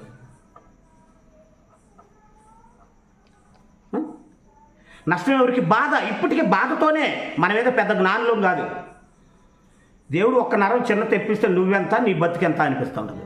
మనం ఎంత, మన బతికెంత తెలియజేశాడు అంతే. కష్టపడ్డాం అయ్యా, నీ మనసుని అయ్యా అని ప్రార్థన చేసుకున్నాం, మోకాళ్ళు వేసుకున్నాం. ఎంత తెలిసినా తగ్గింపుతో ఉంటున్నాం. దేవుడు వాస్తవాన్ని తెలియజేస్తున్నాడు. నాకే తెలుసు, నేను పెద్ద మేధావిని కాదు కదా. మేధావిని అయితే ఏం చేసేవాడిని? ఇంటి ముందు 20 లక్షల కారు ఉండేది, ఒంటి మీద అఫీషియల్ డ్రెస్ ఉండేది. నాకెందుకు ఆ కర్మ? ఎందుకు ఇది? ఇప్పుడుండి కాసేపు మట్టిలో పోయే దీనికి ఎందుకు? నోటితో చెప్పేది ఒకటి, నో ఛాన్స్, ఉండటానికి వీల్లేదు. నోటితో ఏదైతే చెప్తావో అలా బ్రతికినప్పుడే దేవుడు ఇలాంటి వాస్తవాలు నీకు తెలియజేస్తాడు. ఇలాంటి వాస్తవాలు తెలియజేస్తాడు. ఏలయనగా వారు భాషలతో మాట్లాడుచు దేవుని గణపరుచుచుండగా వినిరి. అందుకు పేతురు, మనవలే పరిశుద్ధాత్మను పొందిన వీరు. మళ్ళీ అంటున్నాడు తెలుసా? ఎంత బాగుందండి. మనవలే పరిశుద్ధాత్మను పొందిన వీరు అంటున్నాడు. ఎందుకని? యూదులకి తెలియాలి కాబట్టి మనవల పరిశుద్ధాత్మను ఇప్పుడు కూడా అంటారు, పరిశుద్ధాత్ముడు నీ మీదకి వస్తాడు, నీ మీదకి వస్తాడు. ఎందుకు పరిశుద్ధాత్ముడు రావాలి? అప్పుడు బైబిల్ లేదు కాబట్టి, ప్రవచించడానికి కొత్త నిబంధన గ్రంథం లేదు కాబట్టి పరిశుద్ధాత్ముడు రావాలి. ఇప్పుడు ఈ బైబిల్ ఇచ్చినా కానీ ఆత్మ అవసరమా? ఇంటి దగ్గర స్వామరిపోతులాగా తిని బాగా ఇదిగా ఉండి ఇక్కడ ఏం చెప్పాలో తెలియక ఆత్మ బైబిల్ లేనప్పుడు ఆత్మ ఇచ్చాడు, కొత్త నిబంధన లేనప్పుడు ఆత్మ ఇచ్చాడు. మినిమం నాలెడ్జ్ ఉండాలా వద్దా? బైబిల్ ఇచ్చి ఆత్మ ఇస్తే ఆత్మ కొత్తవి చెబుతాడా, ఇందులో చెబుతాడా? మరి ఇందులో నీ మనసులో భద్రపరచుకోలేదు. అపోస్తులు అందరూ ఏమైపోయారు తెలుసా? వాళ్ళ హృదయం ముందు భద్రపరచుకొని చెప్పారు. వాళ్ళే భద్రపరచుకొని చెబితే లేదు లేదు బ్రదర్, మరేం చేయాలి? ఆత్మ వచ్చి ఆయనే నాకు చెప్పాలి. మరి జీతగాడు కదా నీకు. దేవుడు అంటే చిన్న చూపు చూస్తున్నావు. ఒకప్పుడు లోకంలో ఉన్నప్పుడు చిన్న చూపే, ప్రభు దగ్గరకు వచ్చిన ఇప్పుడు ఆత్మ రావాలి. నీ ఇష్టమా? క్లారిటీగా బైబిల్ ఉంటే ఇప్పుడు కూడా పరిశుద్ధాత్ముడు దిగాల, ఇప్పుడు కూడా అన్ని భాషలు మాట్లాడాలా? రీజన్ ఏంటి చెప్పు? రీజన్ లేదు. తర్వాత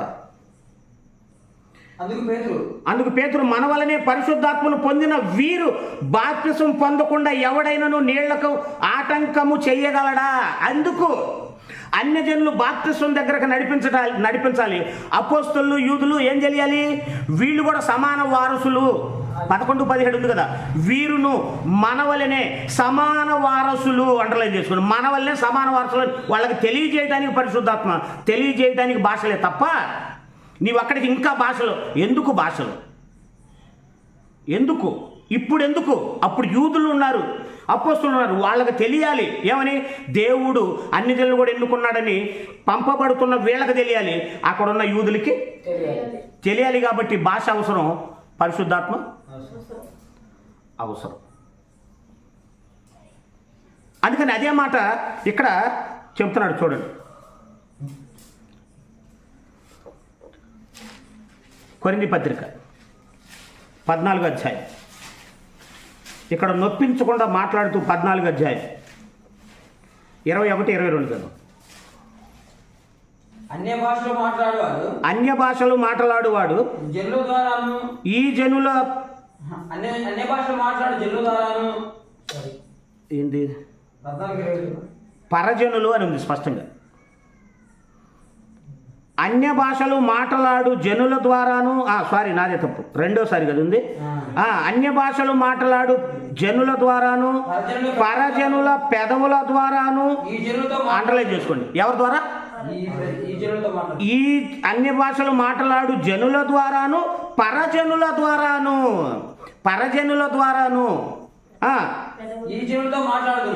ఈ జనులతో మాట్లాడుదును. అప్పటికైనను వారు నా మాట వినకపోదురు. అబ్బా ఏం వాస్తవం అండి బాబు, ఎంత వాస్తవం. పరజనుల పెదాలతో మాట్లాడినా వాళ్ళు వినరంట. ఏమని చేస్తారంట మరి? ఇప్పటికి కూడా మాకు భాష రావాల్సిందే అంటారంట. ఇప్పుడు కూడా మాకు పరిశుద్ధాత్ముడు దిగాల్సిందే అంటే ఇప్పటికి కూడా నా ఇష్టం నెరవేరాల్సిందే. అప్పటికి వినకపోదురు అన్నాడు. వింటున్నారు? ఇప్పటికి వింటున్నారా? సామెత ఉంది, చెబితే వినడు కొడితే ఏడుస్తాడు అన్నట్టు. కోప్పడితేనే కోప్పడ్డాడు అబ్రహాం గారు అంటారు. కోప్పడకపోతేనేమో కోప్పడకుండా ఎలాగయ్యా ఉండేది? పోనీ కోప్పడొద్దని బైబిల్ చెప్పిందా?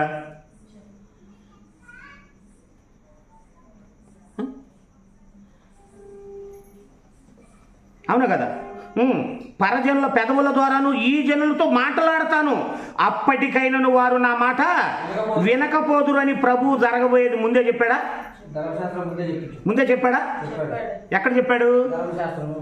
చెప్పాడు. మత్తయి సువార్త 7:21-22 ఏమన్నాడు? యేసు ప్రభు రెండోసారి వచ్చినప్పుడు వీళ్ళు ఏమంటారంట? ప్రభువా నీ నామన అద్భుతాలు చేయలేదా, స్వస్థతలు చేయలేదా, సూచక్రియలు చేయలేదా అంటారంట. ఎందుకంటే వాళ్ళు వినని వాళ్ళు ఇప్పుడు కూడా ఉన్నారు లేదా? ఇప్పుడు కూడా అద్భుతాలు సూచక్రియలు. అయ్యా మరి అప్పుడు పుట్టుగుడ్డి వాళ్ళని లేపాడు కదా, ఇప్పుడు లేపుతాడంటే అది రూల్ ఏమీ లేదంట. ఆ రూల్ లేనప్పుడు ఆత్మ ఎందుకు? ఇప్పుడు రూల్ లేనప్పుడు ఆత్మ ఎందుకు? వాళ్ళ బుద్ధిహీనుడనని తాను మాటలతోనే వాళ్ళే తెలియజేసుకుంటున్నారు. పరిశుద్ధాత్ముడు ఉంటాడంట. బైబిల్లో జరిగినట్టే స్వస్థత జరగాలని రూల్ ఏమీ లేదంట. ఆ రూల్ లేనప్పుడు ఇదెందుకు? ఆకలి లేనప్పుడు అన్నం ఎందుకు అని ఎవరైనా అడిగితే, దేవుని కుమారుడిగా పుట్టి బాప్తిసం పొంది ఇప్పటికీ కూడా సమాజాన్ని పాడు చేసే స్థితికి వచ్చావు. చిన్న ప్రశ్న వేస్తే ఆన్సర్ చెప్పలేదు స్థితి. మళ్ళీ నువ్వుకు తోడు అవసరమా?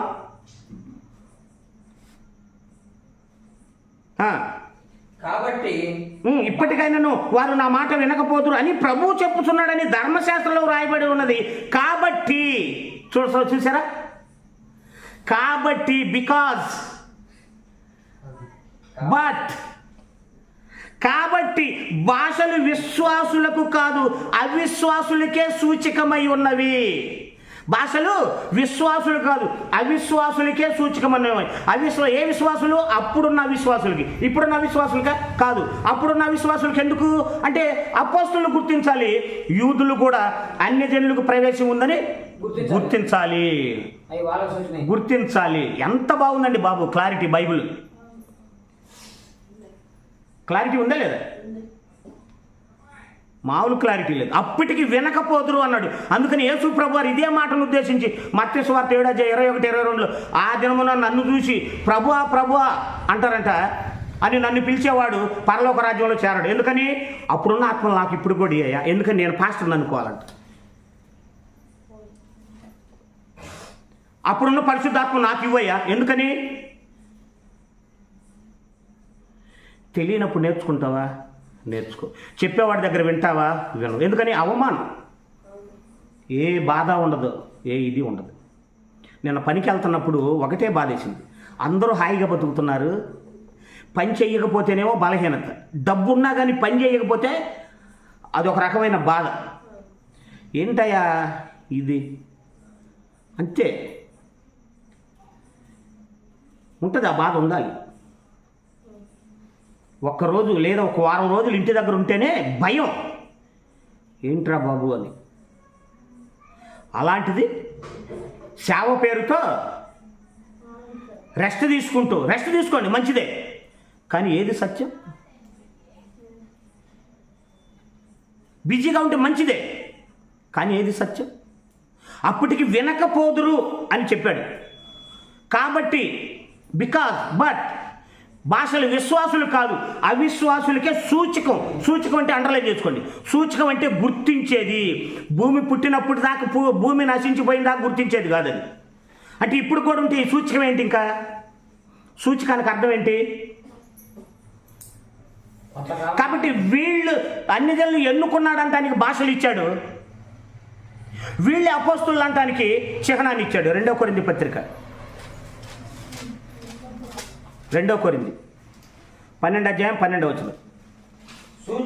సూచక క్రియలను అద్భుతములను మహత్కార్యములను చేయుట వలన అపోస్తులుని యొక్క చిహ్నములు లేదా సూచకములు లేదా గుర్తులు. అక్కడ గుర్తుందిగా, ఇక్కడ గుర్తు చూపించు. అక్కడ సూచకం ఉందిగా, ఇక్కడ చూపించు. మినిమం నాలెడ్జ్, తెలుగు వ్యాకరణం తెలిస్తే కదా. ఒక్కొక్కళ్ళు మళ్ళీ చదువులు, మళ్ళీ తెలుగు వ్యాకరణం తెలియదు.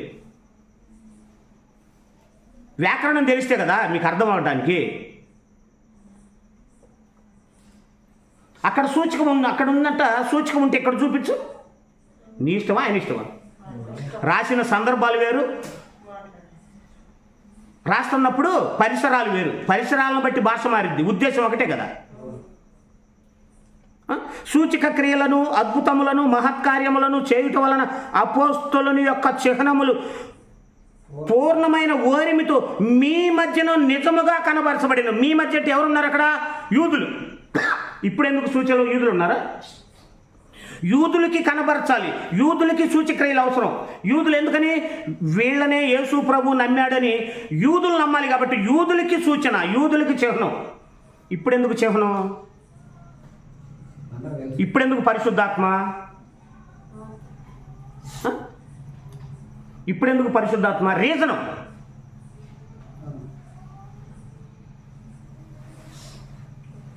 పోనీ ఇక నుంచి కొరింథీ పత్రిక దగ్గర నుండి ఎవరైనా భాషలతో మాట్లాడితే చూపించండి. ఎవరైనా భాషలతో మాట్లాడితే చూపించండి. చివరిగా 2 సందర్భాలు ఇవి పూర్తయి, ఇంతవరకు పూర్తయింది అనటానికి. యోహాను సువార్త 20 అధ్యాయం 30-31. ఇంకా చాలా ఉంది సందర్భం చెప్తే. ఆ మేధావులు ఎదురు తగిలినప్పుడు అప్పుడు 20 అధ్యాయం 30-31. మరియు అనేకమైన ఇతర సూచక క్రియలను యేసు తన శిష్యుల ఎదుట చేశాను. అండర్లైన్ చేసుకోండి. మరియు యేసు తన శిష్యుల ఎదుట చేసెను. అవి ఈ గ్రంథమందు వ్రాయబడి ఉండలేదు కానీ యేసు దేవుని కుమారుడైన క్రీస్తు అని మీరు నమ్మునట్లు. ఎవరు? భూమి పుట్టిందాకా, భూమి నాశనం అయిందాకా నమ్మేటట్లా. అప్పుడు విశ్వాసం అనున్నది నిరీక్షింపబడు వాటి యొక్క నిజస్వరూపం. అదృశ్యమైన దేవుడు ఉన్నాడంట రుజువేంటి? ఇప్పుడు కూడా అద్భుతాలు చేస్తే అదృశ్యమైన దేవుడు ఉన్నాడంటానికి రుజువేంటి? సరే, ఇప్పుడు కూడా అద్భుతం చేస్తాడు. అదృశ్యమైన దేవుడు ఉన్నాడని నమ్మేదే ఉంది. అద్భుతం ద్వారా ఈజీగా నమ్మొచ్చు. అప్పుడు అదృశ్యమైనవి ఉన్నవంట రుజువేంటి? చనిపోయిన వాళ్ళని లేపు. ఇప్పుడు చనిపోయిన వాళ్ళు లేపిన తర్వాత ఇంక రుజువేంటి? అదృశ్యమైన ఉన్నవంటానికి రుజువు. అసలు విశ్వాసం అంటేనే కనపడని దానిని ఉందని నమ్మటం. నువ్వు ఆల్రెడీ ఇప్పటికి వరాలు ఉన్నాయి, ఇప్పటికి పరిశుద్ధాత్మ ఉంది, ఇప్పటికి చనిపోయిన వాళ్ళు లేపుతా. లేపాలని రూల్ లేదట. రూల్ లేనప్పుడు వరం ఎందుకు? ఆకలి లేనప్పుడు అన్నం ఎందుకు? Minimum logic, minimum. మరి అనేకమైన ఇతర సూచక క్రియలను యేసు తన శిష్యులు ఎదురు చేసిన.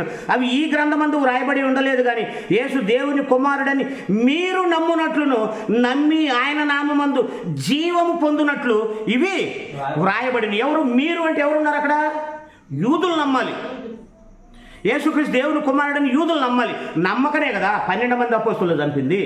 నమ్మకనే కదా అపోస్తులు ముందుగా చెప్పింది. నమ్మకనే కదా స్టెఫను గారిని చంపింది. నమ్మని వారిని నమ్మించటానికి ఈ అద్భుతాలు సూచక్రియలు చేయాల్సి వచ్చిందని సింపుల్గా చెబుతుంది. మరి ఇప్పుడు కూడా నమ్మలేదు కాబట్టి అంటారా? నమ్మబడింది అన్న ఉందా బైబిల్లో? ఇంకా నమ్మలేదు, ఇంకా అద్భుతాలు సూచక్రియలు అవసరమని ఉందా? లేదు. చూడండి, 1 తిమోతి పత్రిక 1 తిమోతి పత్రిక 3వ అధ్యాయం 16వ వచనం. నిరాక్షేపముగా జాగ్రత్తగా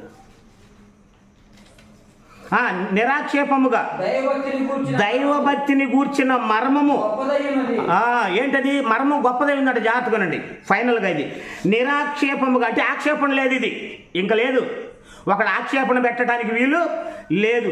నిరాక్షేపముగా దైవభక్తిని గూర్చిన మర్మము గొప్పదై ఉన్నది. ఏంటిదంటే ఆయన సశరీరుడుగా ప్రత్యక్షుడయ్యను, ఆత్మ విషయమైన నీతిమంతుడని తీర్పు నొందెను, దేవదూతలకు కనబడెను, రక్షకుడని జనములలో ప్రకటింపబడెను, లోకమందు నమ్మబడిందా లోకమందు? ఇంకా నమ్మబడిన తర్వాత నీకెందుకు?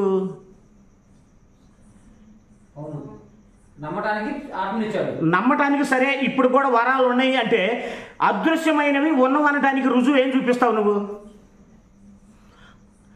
రుజువు చూపించాలంటే చనిపోయిన పుట్టుగుడ్డు వాళ్ళకి కళ్ళు ఇవ్వాలి కదా అని అడిగాం. రూల్ లేదు అన్నారు. రూల్ ఎందుకు లేదు? మరి నమ్మబడాలి కదా. మరి అతను నమ్మాలని మీరే అంటున్నారు, మళ్ళీ రూల్ లేదు అంటున్నారు.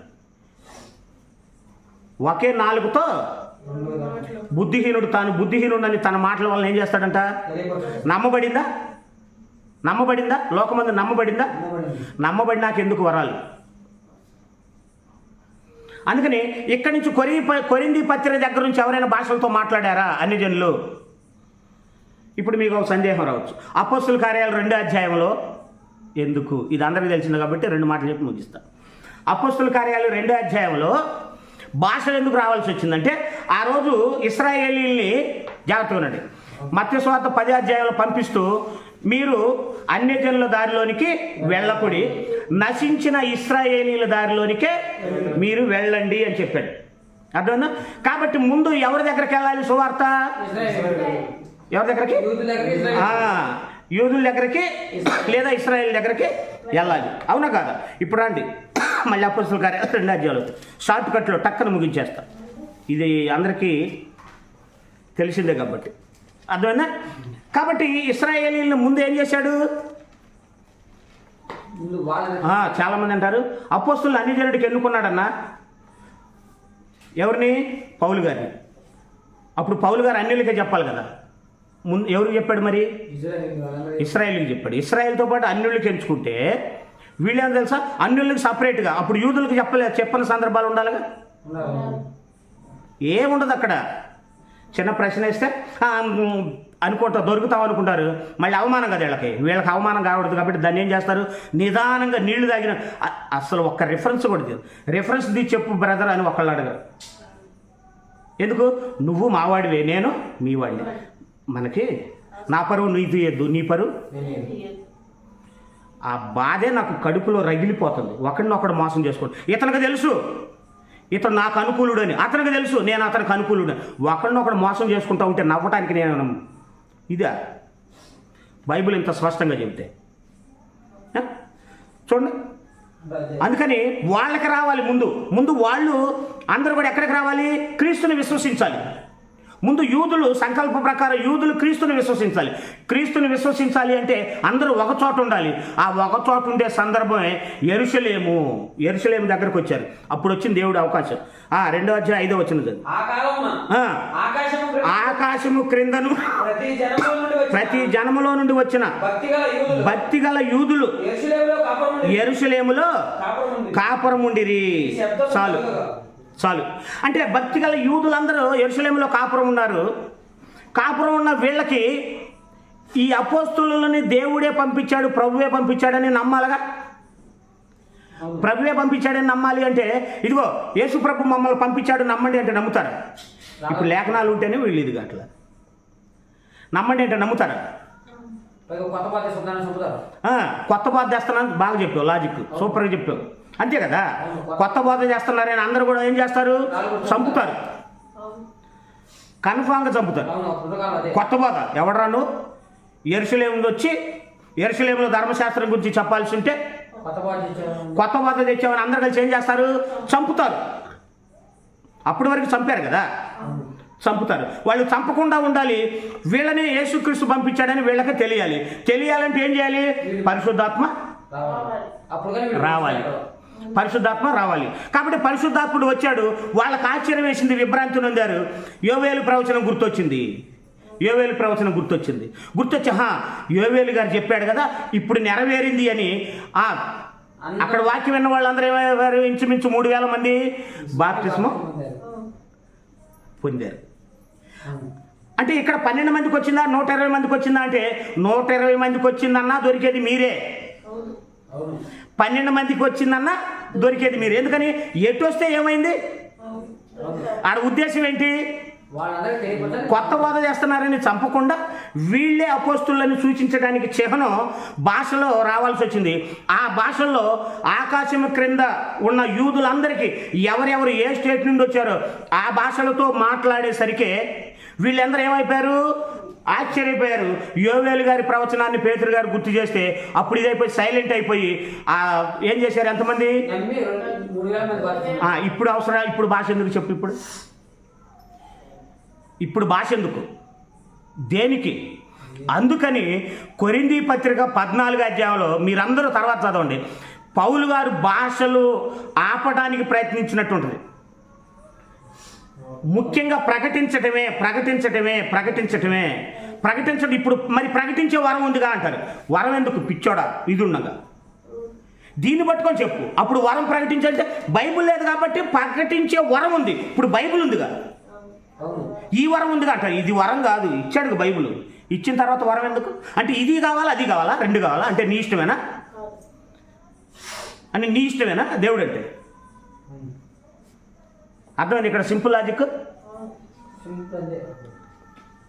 సింపుల్ ఫై. ఇంకెవరైనా ప్రశ్నిస్తే నేను ఆన్సర్ చెప్పడానికి ఎల్లప్పుడూ సిద్ధంగా ఉంటాను. ఎందుకని? సత్యం అది. అదేనా? ఈ రోజు నుండి కూడా ఒక్కొక్క వరాన్ని ఏం చేయాలి? ఇలాగే యూట్యూబ్లో మీతో పాటు యూట్యూబ్లో పంచుకుంటే సత్యంలో నుంచి లక్షల్లో కనీసం 2-3 వస్తారనే తప్ప ఇది కాదు. ఈ సమాజానికి కోప్పడేవాడేమో అబద్ధికుడు, కోప్పడకుండా అబద్ధాన్ని నవ్వుతా చెప్పేవాడైతే మంచివాడు. అందుకని నేను సమాజాన్ని ఐ డోంట్ కేర్ అంట. నేను కేర్ చేయను. ఎందుకని? వాళ్ళకి తెలియక అనుకుంటున్నారు, తెలిసి కాదు. తెలిసే దైవజనులు ఇలా చేస్తుంటే తెలియని అమాయకులు పాపం వాళ్ళదే ఉంది. ఇప్పుడు కూడా వరాలు ఇచ్చి అద్భుతాలు ఇవ్వడానికి ఏమన్నా మీరు ఏమన్నా స్వాములా? కాదు. కాబట్టి ఆలోచించి మరి మీరు కూడా ఇంకా ఆలోచించి నన్ను ప్రశ్న వేయవలసిందిగా ప్రభుపేట మీకు తెలియజేస్తూ మరి ముగించుకుందాం, ప్రార్థన చేస్తాం.